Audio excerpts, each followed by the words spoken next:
Yon, magandang araw po sa inyong lahat mga tol. Talagang nakakagulat ang mga balita ngayong araw po na ito na pinangunahan ng ating Pangulong Bongbong Marcos. Kaninang umaga, inanunsyo niya ang rekomendasyon ng pagkakaso para sa mga kasong plunder, bribery, and graft dito kina dating Speaker Martin Romualdez at dating Kongresista Saldico. At ngayong hapon lamang, kagigising ko lang, ang ganda ng gising ko sapagkat bumungad sa akin ang anunsyo naman ng ating Pangulong Bongbong Marcos na meron na pong warrant of arrest. Ito pong si Saldico at 17 iba pa. Sigurado tayo ngayon na meron na talagang makukulong bago magpasko. And we are hoping na isa po rito itong si Saldico. At tayo po'y umaasa na sa pamamagitan po ng warrant of arrest na ito laban kay Saldico, makakansela na rin po ang kanyang pasaporte. Yan lang naman ang iniintay ng Department of Foreign Affairs para po gawin ang nararapat. Ang kanselahin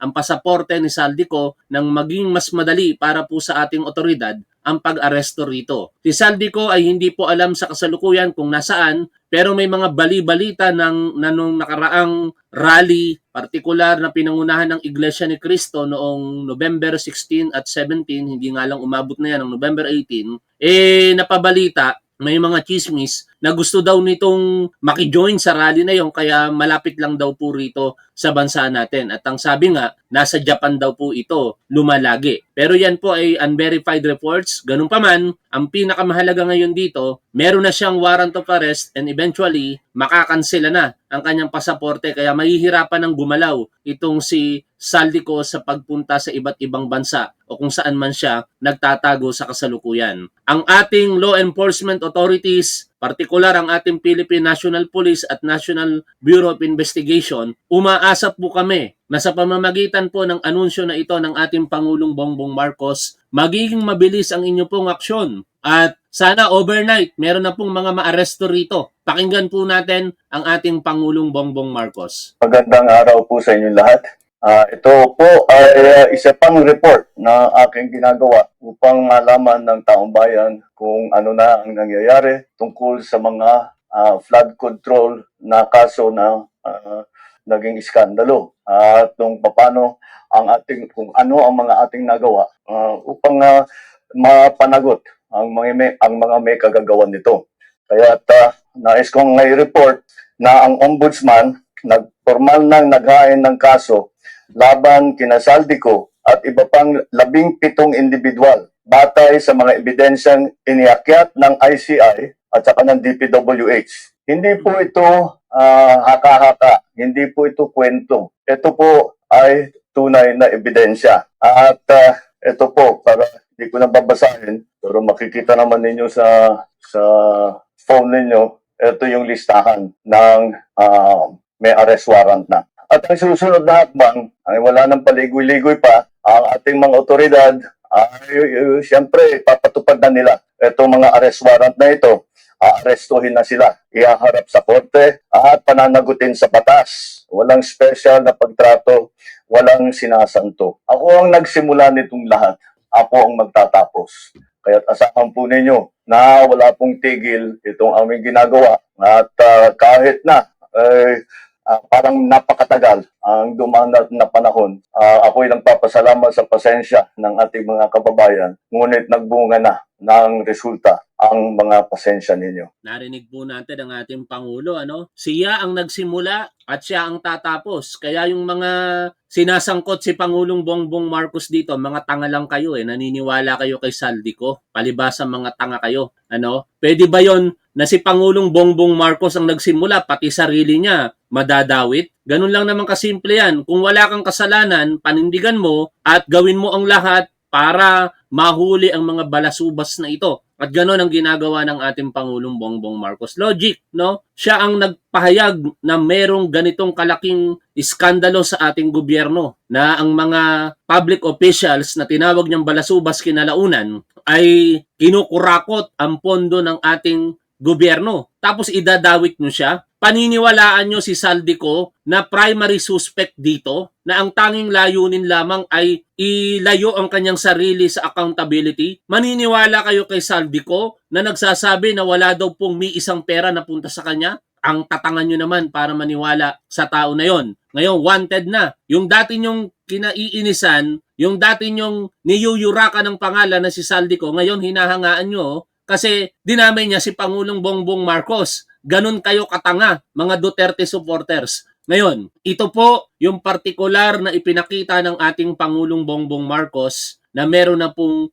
warrant of arrest na inisyu po ng Sandigan Bayan 5th, 6th, and 7th Division. Basahin po natin isa-isa ang mga pangalan na meron na pong warrant of arrest. Nangunguna po sa listahan si dating kongresista Elizalde Co, si Gerald A. Pacanan, Jean Ryan Alorin Altea, Ruben de los Santos Jr., Dominic Gregorio Serrano, Juliet Cabungan Calvo, Dennis Pelo Abagon, Montrexis Tordesillas Tamayo, Lerma Dotado Caico, Pelizardo Sebare Casuno, Timogen Adjong Sakar, Aderma Angeli Alcazar, Cesar Benaventura, Consuelo Daito Aldon, Engineer Noel Yapkaw, Anthony Ngo, okay? Yan po yung mga pangalan na kasama po doon sa 17 na mayroon pong warrant of arrest sa kasalukuyan. Dito makikita po ninyo na seryoso ang ating Pangulo na papanagutin ang mga balasubas na opisyales ng gobyerno na sangkot sa mga flood control anomalies na ito. At inaasahan po natin na sa mga susunod na araw o linggo, maaari ring lumabas ang warrant of arrest at yun ang pinaka-inaantay talaga natin kasi mga big fish po ang mga yun Dito kina Senators Joel Villanueva, Jinggoy Estrada, Chis Escudero, dating Senador Bong Revilla, dating Senador at ngayon Mayor Nancy Binay, kasama sa ini-evaluate ang kasalukuyang senador na si Mark Villar. No, yan talaga yung pinaka-abang-abang dahil sila talaga yung pinaka mga malalaking isda dito. Maaari ding labasan ng warrant of arrest kung sakasakali nakakitaan po ng probable cause at masampahan ng kaso sa Sandigan Bayan, ito pong si Congressman Martin Romualdez. Pero ang duda ko dito kasi mga tol, ang pinaguhugutan lamang ng ebidensya laban kay Martin Romualdez ay ang testimonya nitong si Orly Gutesa. Ang problema, si Orly Gutesa ayaw makisama. Nagtatago o itinatago ang kanyang sarili o hindi natin mawari kung nasaan. Kung gusto talaga ni Orly Gutesa na panindigan ang kanyang mga salaysay laban kay Congressman Martin Romualdez, dapat mag-show up siya. Kinakailangan, nagpahayag na po ang ating ombudsman kanina lamang na hindi nila maaaksyonan ang referral ng ICI at DPWH kung hindi po magpapakita. Ito pong nakalimutan ko bigla, si Orly Gutesa. Hindi magandang senyalis to. Pagka ganito daw na nakakalimot ka, merong maaaring senyalis ng kung ano mang sakit Bigla akong nawala sa isip ko Anyway, may pahayag po ngayon o kanina lamang ito pong si Congressman Martin Romualdez. Sabi niya po, I willingly submitted myself to the ICI's fact-finding process, appeared voluntarily, and remained in the country.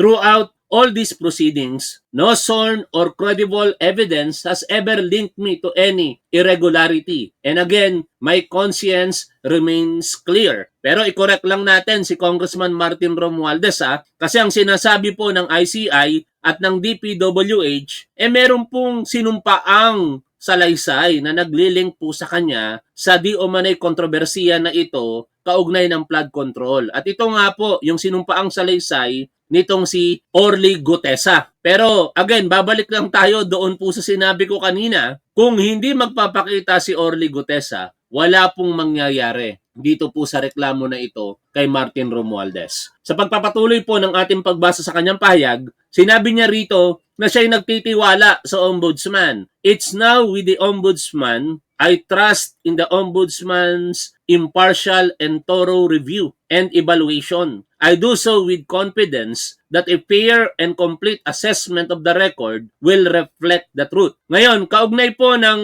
aksyon ng Ombudsman dito, sinabi na po kanina na hindi nila maaaksyonan kung hindi magpapakita si Orly Gutesa. At meron din pong pagsisiwalat na sinabi, ito pong si Ombudsman Boying Remulla na siya po ay tinawagan nito pong si Congressman Martin Romualdez. Ang sabi po ni Ombudsman Remulla, tinawagan siya at pinapaliwanag daw po ni Congressman Martin Romualdez na wala daw po siyang kinalaman dito po sa kanyang mga binibintang sa kanya kaugnay ng flood control anomalies. Pero siyempre, hindi naman pwedeng linisin ni Ombudsman Boying Remulla sa pamamagitan lamang ng tawag sa telepono ang kanyang pangalan. Kinakailangan dumaan po ito sa proseso at ang proseso na yan ay ang pag-iimbestiga na kanilang gagawin base po sa mga isinumiting dokumento at ebidensya ng DPWH at ng ICI. Aabangan natin yan sa mga susunod na araw o linggo kung ano ang kalalabasan ng rekomendasyon ng ICI at DPWH para po sampahan ng kasong plunder, bribery, and graft ito pong si Congressman Martin Romualdez. Kaugnay po ng mga akusasyon dito kay Saldico, ito na po, meron silang pahayag kahapon pero syempre hindi pa po nila alam na merong warrant of arrest ngayon. Balikan natin yung pahayag ng kanyang abogado kahapon. Romualdez's once very close ally Zaldico now faces graft and malversation cases at the Sandigan Bayan with a possible arrest warrant and the cancellation of his passport. What is next for the resigned congressman? And joining us tonight is his legal counsel, Rui Rondain. Magandang gabi po, Attorney Rondain, and welcome to The Big Story. Magandang gabi. Thank you. Attorney, I think we're getting a bit of an echo here, but I hope you can hear us very well. Charges have been filed, and there's a possibility, very, very big possibility of a warrant of arrest and possibly a petition for extradition. If it comes to that is your client going to come home? Mahirap din po kasi yung hindi umuwi. We'll fight it first. Labanan muna namin. Available, the remedies available under the law. So, and then we'll see where we go from there. Mm-hmm. But is he going to, kasi po when you say we're going to fight it, of course we do understand that is his right. But are you prepared for an extended legal battle? And sometimes these things really last a long time if it goes all the way up to Supreme Court. Sure. Ready. That's one of the facets of the problem. Kasi kung magiging extended yan, and as you know, they filed one non-bailable case, no? Mm-hmm. And while we're hearing a petition for bail, which we will surely file, no?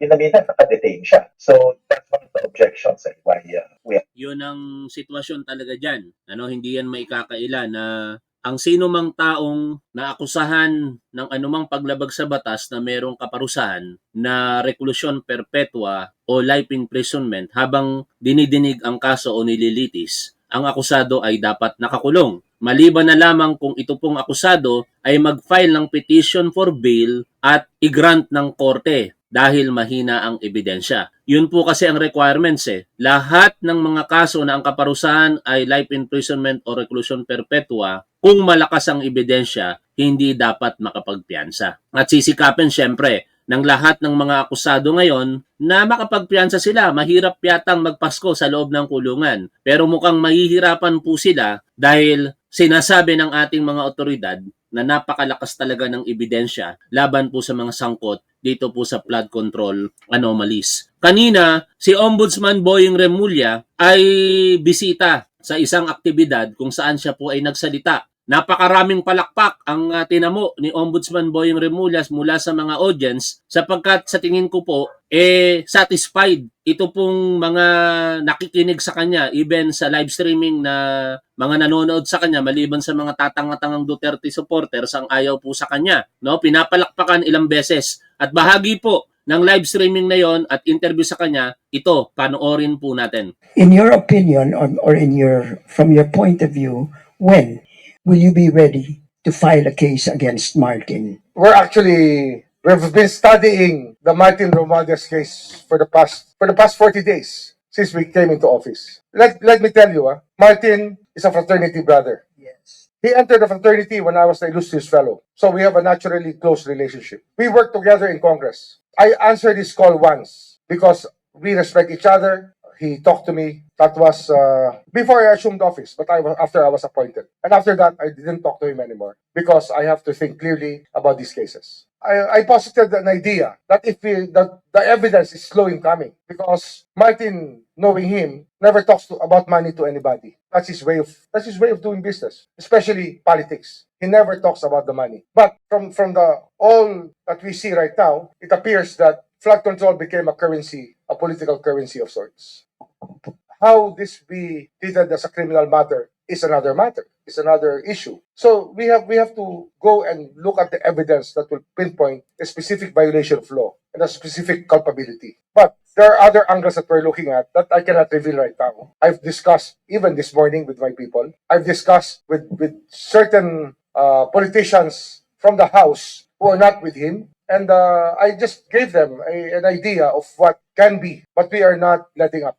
Follow up. So, Alam nyo, napakabigat nito para kay Ombudsman Boying Remulla, no? Pero ninyo, ganun sila pala kadikit sa isa't isa nitong si Congressman Martin Romualdez. Pero dito natin makikita kung meron bang political will at ang boss ba ng isang lingkod bayan ay ang taong bayan. Kapag ka umaksyon ng nararapat sa mga reklamo o okasasyon laban sa isang tao na in this case, si Martin Romualdez ang natutukoy. At tingin ko, ganon ang gagawin dito nitong si Boying Remulla. Hindi niya titingnan kung sila ba ay magka-brad sa fraternity, kung sila ba ay malapit sa isa't isa o nagkasama sa kanilang trabaho once or kung maraming beses man. Ang titingnan dito ni Ombudsman Boying Remulla sa aking palagay ay ang dami ng ebidensya kung ito po ba ay tutukoy at maaaring magdala para po sa kaso and eventually maiakyat sa korte laban kay Martin Romualdez. Kaya aabangan natin yan.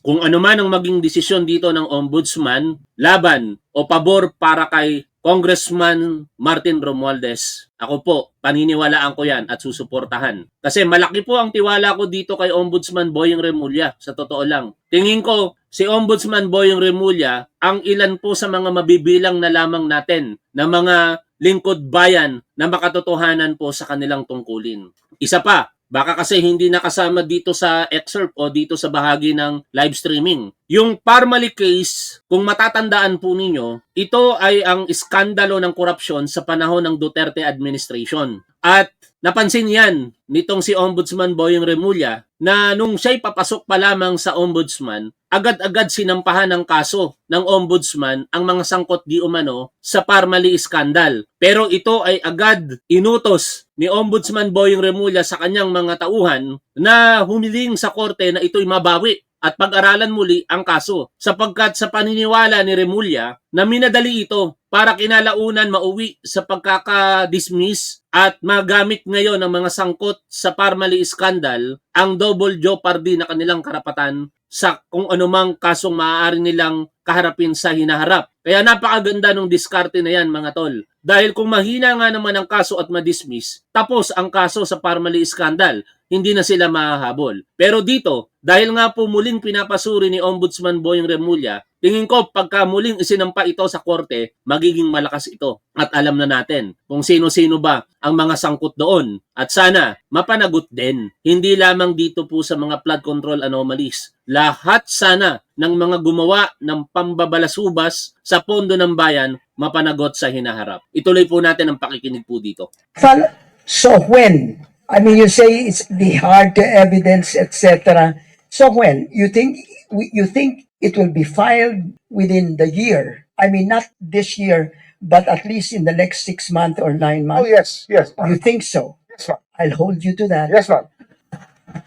And let me tell you, I do not want to file a lousy case. I will never file a lousy case. I'm not that kind of person. I want things to be done properly. I want it to be At documented. isa dyan ang patunay, yung kay Alice Guo. O, di ba? O ano ang nangyari kahapon? Nabalita na si dating mayor ng Bamban na si Alice Guo ay convicted na ng Pasig Regional Trial Court. Kasi ayaw ng Department of Justice Secretary noon na si Boying Remulla na mag-file sila ng lousy case, dapat malakas. O malakas ang naging kaso kay Alice Guo, convicted. Pero may mga nalilito ngayon sa kaparusahan na kumakalat, reklusyon perpetua o life imprisonment. Ang kaparusahan po ng paglabag sa human trafficking in this particular case laban kay Alice Guo ay qualified human trafficking or qualified trafficking in persons. yan po ay life imprisonment, hindi po reklusyon perpetua. Kasi malaki po ang pinagkaiba ng dalawa. Ang reklusyon perpetua po ay provided sa revised penal code na meron pong partikular na durasyon ng pagkakakulong. 20 years and 1 day to 40 years. Maximum of 40 years po yan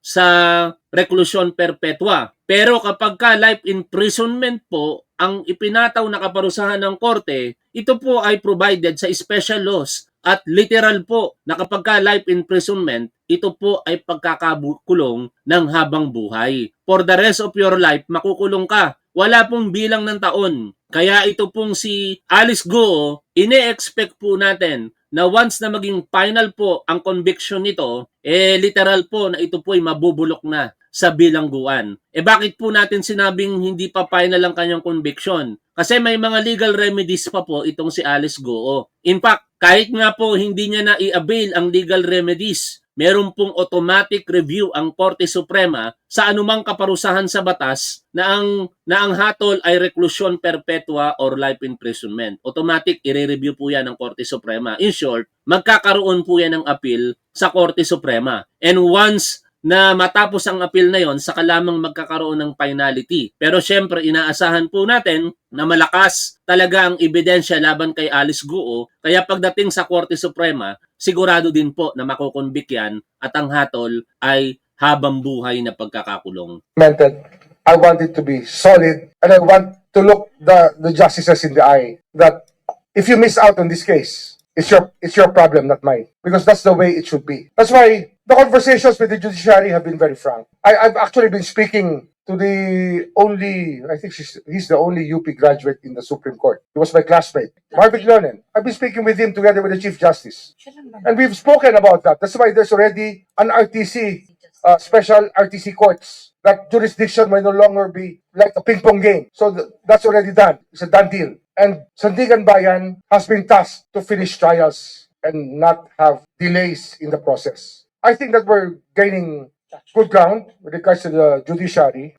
The thing that we're looking at in the next few months, ma'am, is that with the number of cases we'll be filing, there may not be enough divisions in the Sandigan Bayan. There are 7 divisions now, and they're not very active because there were no cases filed or very few cases filed in the last 6 years. In fact, in the last 40 days, I think they only raffled off 4 cases, 5 cases in 40 days, 7 divisions. That's a bit alarming. But we expect this to be a very different picture in the next 6 months. We just go to work every day. When I was asked about this by a media personality about how we intend to. Isa sa pinakamagandang nangyari sa gobyerno ngayon ay ang pagkakatalaga bilang ombudsman dito kay Boyong Remulla ng ating Pangulong Bongbong Marcos. Tingin natin ang mga balasubas sa taong gobyerno na ito mapapanagot kinalaunan. Ang tanong na lamang dito ay kung gaano kabilis. Pero napatunayan natin sa araw na ito na mabilis. In fact, kung comparison ang pag-uusapan, mas mabilis ito sa mga nakalipas na panahon Although naiinip pa rin ang taong bayan. Bakit? Nung panahon na pumutok ang PDAP scam, panahon ito ng Aquino administration, mga buwan po ng Hunyo or Hulyo 2013, pumutok sa balita ang sinasabing partisipasyon ng mga personalidad na tulad ni na dating Senador Bong Revilla, ang namayapang Juan Ponce Enrile, at Senador Jinggoy Estrada. Lumipas ang almost a year bago po nakasuhan o rather nalabasan ng warrant of arrest at naaresto at nakulong ang mga personalidad na binanggit po natin. Almost 1 year po yon. Dito, kailan po inihayag ng ating Pangulong Bongbong Marcos? July 28, 2025 sa kanyang SONA. Partida pa to mga tol. Hindi pa ombudsman si Boyong Remulla noon. Kasi alam naman natin na itong ombudsman dati na si Samuel Martires, parang natutulog sa pansitan. Kung si Ombudsman Boyong Remulla na siguro ang nakaupo nung inihayag ni Pangulo ang mga balasubas na ito, malamang sa malamang baka buwan pa lamang ng Oktubre may mga warrant of arrest nang nai-release. Hindi rin natin masisisi kasi ganun talaga ang proseso Kailangan matapos ni Samuel Martires ang kanyang termino at dumaan sa proseso ng paghahanap, tatalaga ng ombudsman. Inabot ito ng ng ilang buwan. October, third week of October, saka lamang nakapili ang ating Pangulo. At ito na nga po si Ombudsman Boyeng Remulla. Sa loob pa lamang ng mahigit isang buwan, ganito kabilis ang naging aksyon ng Ombudsman. O kaya sa mga kababayan po natin na medyo naiinip, tingin ko, bawas-bawasan po natin yung pagkainip sapagkat dito nakikita po natin ang mabilis na aksyon, partikular ng Ombudsman, laban sa mga balasubas na ito sa ating gobyerno. To deal with all of this work. And I said, we just go to work every day and accomplish something every day so that we will be able to deal with all the things we have to deal with. We just go to work every day. That's it. We cannot make promises, but we accomplish something every day, and every day should be a victory. That's how we look at it. Thank you, Ombudsman. And finally, we have a question from our professor, Attorney Sibal Polido. Good afternoon, Ombudsman. Let me thank you for coming to this colloquium. We are very honored to have you here. But jumping off from the question of Professor Monsod and the statement a while ago of our dean that there has been no criminal accountability in the past, my question to you, sir, and you've already said that you did not file a case which is lousy, which will not withstand judicial scrutiny. My question, sir, is do you expect a conviction within your term on the case that you filed? Oh, yes, yes. I see people pleading guilty. I see people pleading guilty. I see that happening. I see people who will be returning money and pleading guilty. Tandaan natin, si Ombudsman Boyeng Remulla mauupo ng 7 taon. Magtatapos ang kanyang termino sa 2032. Kaya common sense, di ba? Magkakaroon talaga ng conviction dito, sigurado tayo dyan, no?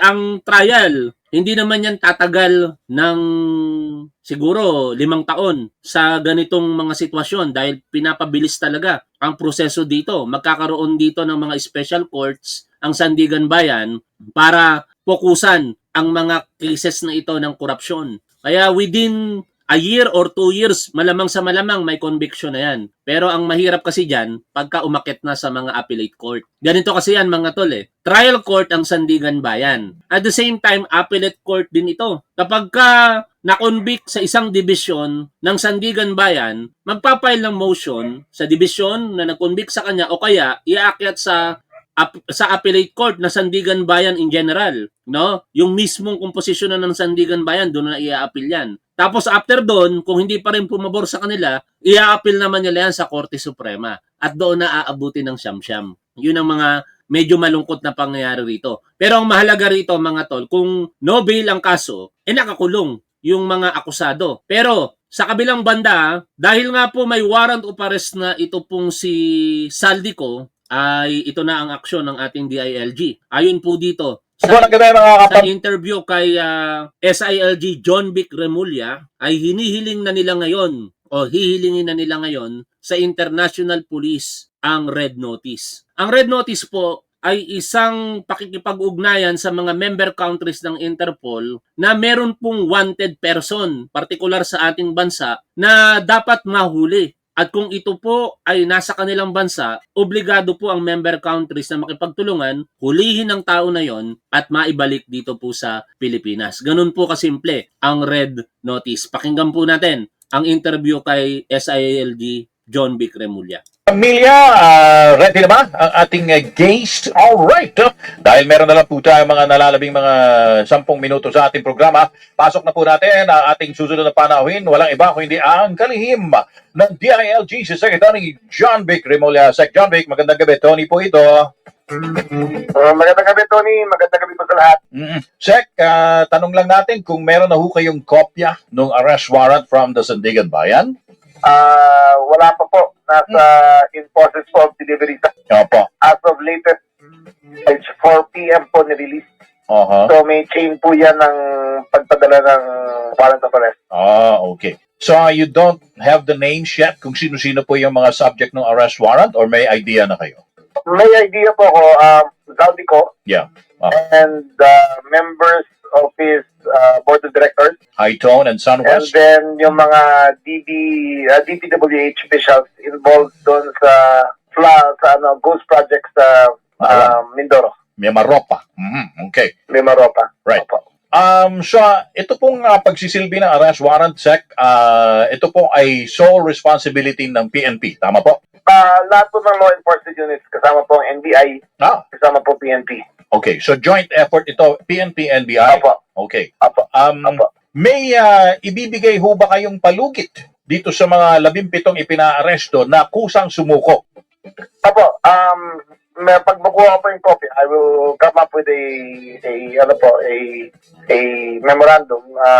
It will state po na bibigyan namin kayo hanggang Lunes na mag-surrender sa pinakamalapit na ahensya ng gobyerno Aha. at magpakita para may harap namin. Otherwise, sila'y Oh, parang I disagree sa leeway na yan na ibinibigay ni SILG John Vic Remulla. Kasi kung sasabihin pa natin na sumuko sila, baka makaisip pa yan na magtago. Secretary John Vic Remulla, with due respect po sana, once received ng ating authority ang warrant of arrest, regardless kung sila ba'y mag-iisip pa na sumuko o hindi, ipatupad na. Kung alam na kagad ng ating kapulisan, halimbawa, na-receive ng ating kapulisan mamaya yung warrant of arrest, alam na ng ating kapulisan, partikular yung ilang mga binanggit natin pangalan kanina na nasa kanilang mga bahay, wag na pong hintayin na Lunes pa bago arestuhin. Baka kasi magtago pa ang mga yan. Secretary John Vic Remulla, mabilis na aksyon po ang inaantay dito ng ating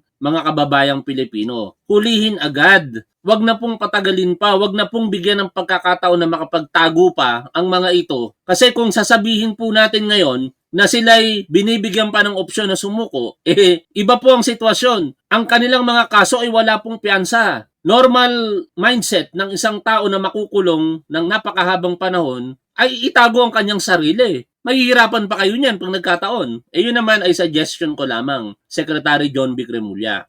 Hanapin namin. Mayroon naman yung salitang itutugis namin pero Right. gagawin namin lahat para mapasilalim sila ng batas. So obviously, yung isa sa hindi man siya ang pinakamalaking tao na kinakailangang arestuhin, ay wala na dito sa Pilipinas. How do you intend, Sec. John Vic, na ma-implement itong arrest warrant na ito when your subject is already abroad? Tony, the speculation that he is abroad, pero alam mo naman, pwede siya pumasok sa backdoor. So, pupuntahan pa rin namin ang lahat ng known addresses niya.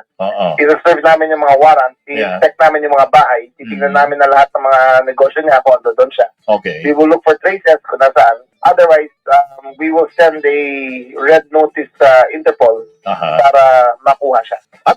As of this time, Sec. John Vic, meron ho ba kayong at least idea kung nasaan si dating Congressman Ko?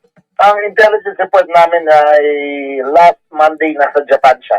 Oh, palapit na ng palapit sa Pilipinas. Dati Spain, ngayon Oo. Japan. Pero as of Thursday, parang umalis yata papuntang China. Tapos bumalik yata papuntang Europe. May ganun mga movement, no? Nasa Europa. Anyway, tiwala ako na hindi yan makakapagtago ng matagal, no? Kahit gaano kayaman yan si Saldico. Matutulad lang yan kay Arnulfo Teves, no? Kinalaunan, mapapasakamay ng batas. Abangan natin ang mga susunod na mangyayari dito, mga tol. Ang mahalaga, may warrant of arrest na laban kay Saldico at iba pa. At ine-expect natin na sa mga susunod na araw o linggo, maaaring labasan din ang warrant of arrest para sa ilang mga senador at ilang mga kongresista.